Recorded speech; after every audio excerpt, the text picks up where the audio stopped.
Bienvenidos, mis queridos, a este espacio. Hoy, en la puerta de Jesús, el Cristo, les traigo un tema absolutamente interesante. Se titula La crucifixión por un ojo testigo.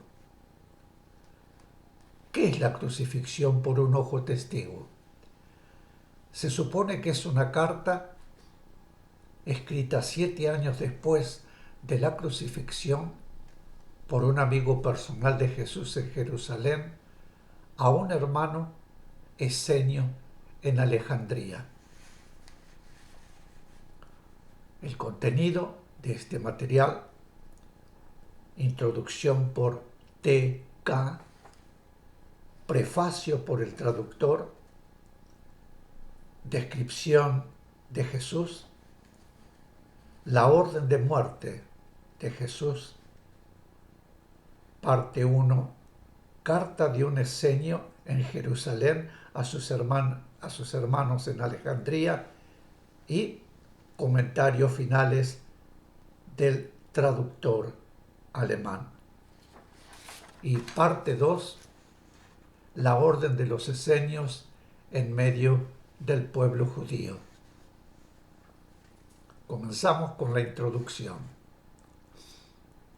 Es necesaria una explicación breve para el lector antes de que se proceda a la lectura de la más interesante carta, la cual sigue al prefacio. La traducción al inglés de la antigua copia en latín de la carta fue hecha por un alemán. Es interesante notar que la traducción del alemán se publicó en este país en 1873, por razones que el lector inteligente entenderá indudablemente cuando siga adelante. El libro fue retirado de publicación enseguida en su aparición. Las placas fueron destruidas y se cree que todas las copias publicadas del libro fueron asimismo eliminadas. Afortunadamente, sin embargo, una copia encontró su camino dentro de las posesiones de un preeminente masón en el estado de Massachusetts. Allí permaneció seguro hasta que fue descubierto accidentalmente por su hija durante el inicio del verano del presente año, 1907. Esta dama, conociendo de mi interés en las cosas masónicas, me envió amablemente la copia para su inspección. Yo reconocí enseguida su naturaleza extraordinaria y valor e importancia supremos. Inmediatamente se empezó una investigación a través de varios de los más prominentes distribuidores de libros y editoras concernientes, para averiguar si otras copias del pequeño libro pudieran ser encontradas. Al mismo tiempo, se indagó para determinar si las copias oficiales del libro estaban aún en el archivo de la Biblioteca del Congreso. Para mi sorpresa, ninguna otra copia del libro pudo ser encontrada, tras unos 4 meses de búsqueda diligente.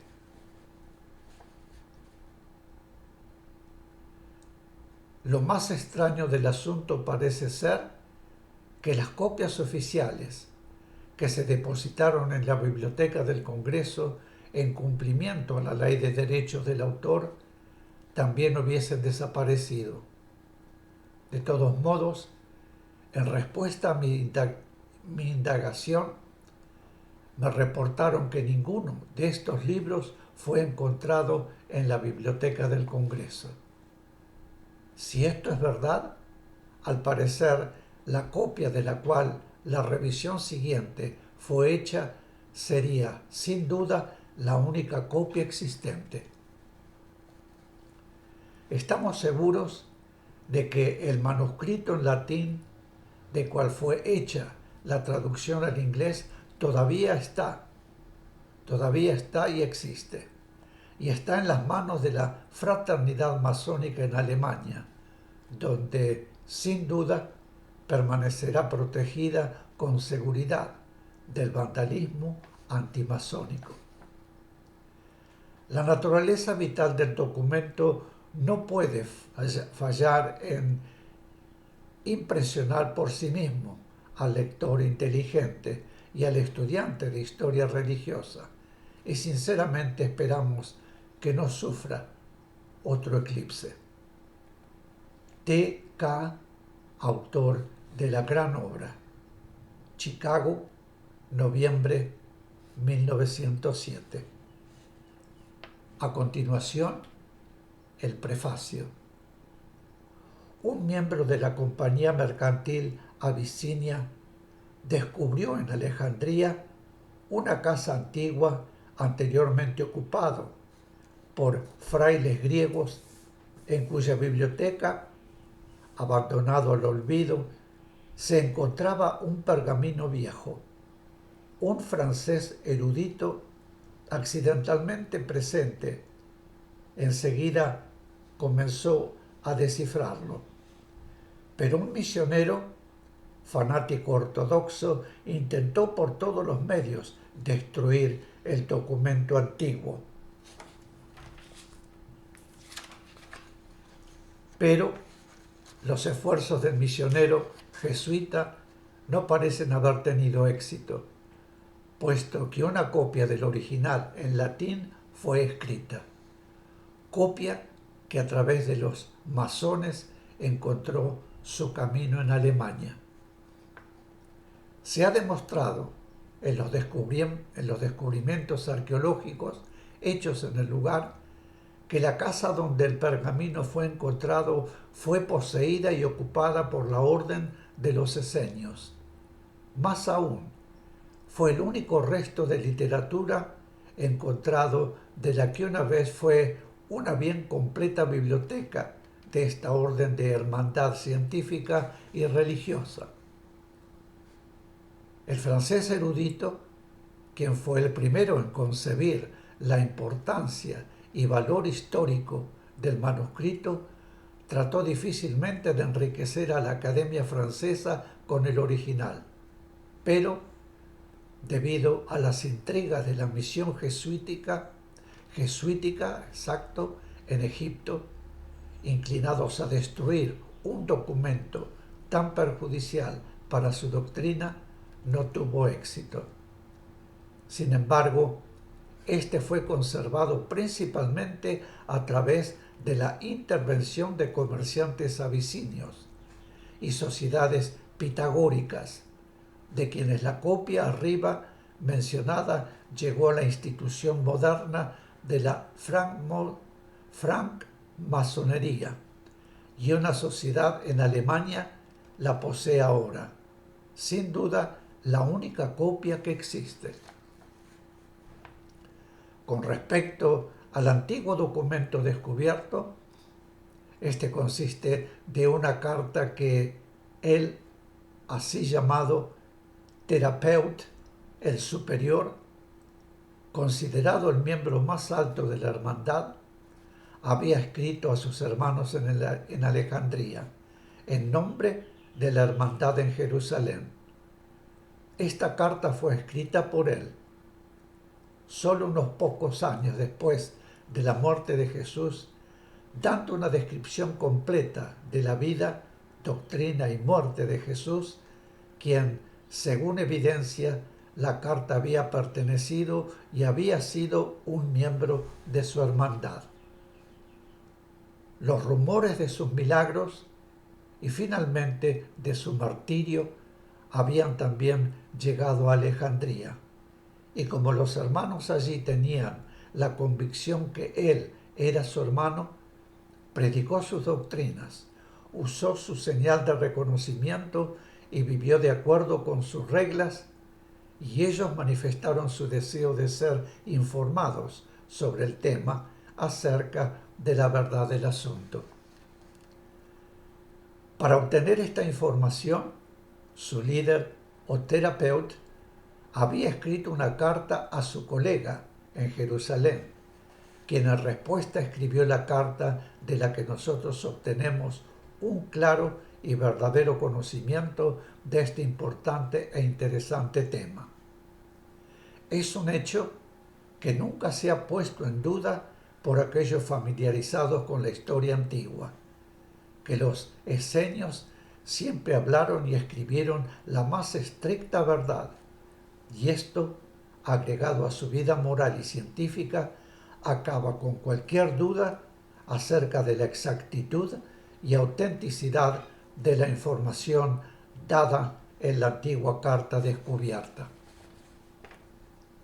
Aunque al principio no estaban organizados en medio de los judíos, esta orden existía ya por los días de los macabeos, y con ellos ésta asumió más una forma externa nacional, al mismo tiempo manteniendo la mayoría de las doctrinas antiguas pitagóricas. La mayoría de los miembros, voy a repetir esta parte, aunque al principio no estaban organizados en medio de los judíos, esta orden existía ya por los días de los macabeos, y con ellos ésta asumió más una forma externa nacional, al mismo tiempo manteniendo la mayoría de las doctrinas antiguas pitagóricas. La mayoría de los miembros eran agricultores y jardineros, y se reunían para promover la virtud y sabiduría entre ellos mismos. Además, ellos se dedicaban especialmente en los grados más altos al arte de la sanación, promovido a través de sus estudios de la naturaleza y el arte, y eran buenos conocedores de los efectos de la mayoría de las plantas y minerales conocidos en aquel tiempo para mejorar el organismo humano. Ellos hicieron útil este conocimiento sanando y aliviando a los enfermos. Ellos eran verdaderos comunitarios y todos ponían sus ganancias en un fondo común.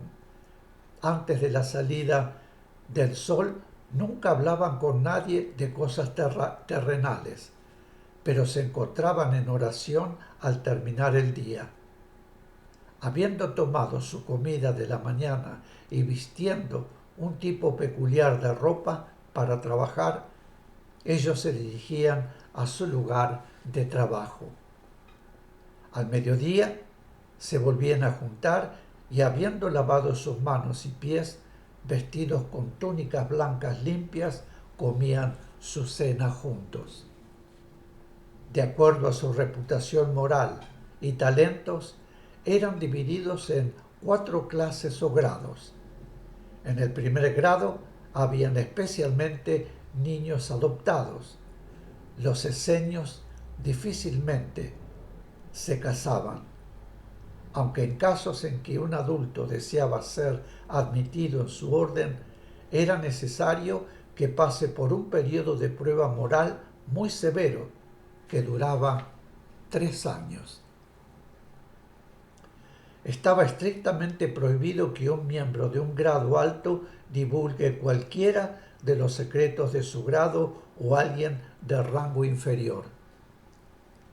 El castigo por tal violación era la expulsión de la hermandad. Nada excepto a una vida moral estricta, sabiduría, piedad y excelencia en la ciencia daba derecho a un grado más alto.